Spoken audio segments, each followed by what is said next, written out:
So it's another warm day in Colorado. The good news is that the high temperature is certainly not as high as it's been, but it's the low temperature that's raising some eyebrows now. Always something going on in the weather department. Yeah, well, we're used to cooling off at night in Colorado in the summertime. Meteorologist Chris Bianchi joins us now, and last night's low temperature was a record high. And That's an oxymoron. Let me guess what it was. Go for it. Was it 74? What told What you? gave it away?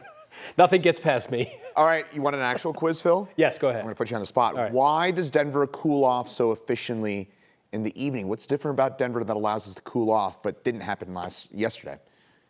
Oof. Humidity. You'd say humidity? I don't know. I'd say it has to do with the mountains. Kim, you're onto something. So we're far away from an ocean.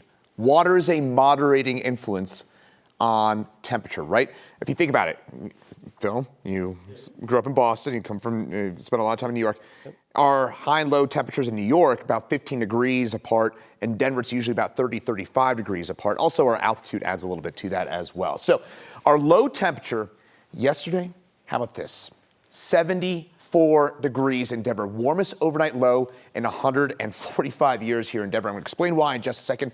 First of all, let's run through this as well in terms of those warmest lows on record in Denver and why this number is so astounding. It is really a number that just pops off the page, at least for weather nerds like me and the whole 90s weather impact team as well. But we we bottomed out at 74. By the way, that took place just before midnight. At 11:30, it was 78, and then it dropped down as we had a little rush of outflow wind. So point being, it would have been 76 degrees if not for a little kick of wind right before midnight.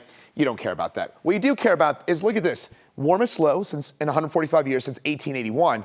What's fascinating about those 1881 records, and my colleague, meteorologist Corey Reppenhagen, has done quite a few stories about this, is that our weather records in the 1880s are not super reliable. What used to happen back then is you would have a military officer from Fort Logan take observations twice per day.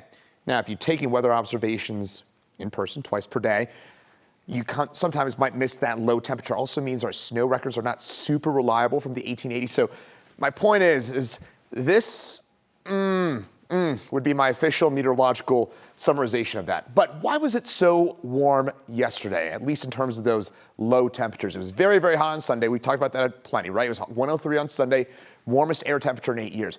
But then what happened is it hit 103, and because of this monsoon moisture we got, clouds, bam, rolled right in. And think of those clouds acting as essentially a blanket and keeping those warm temperatures in place.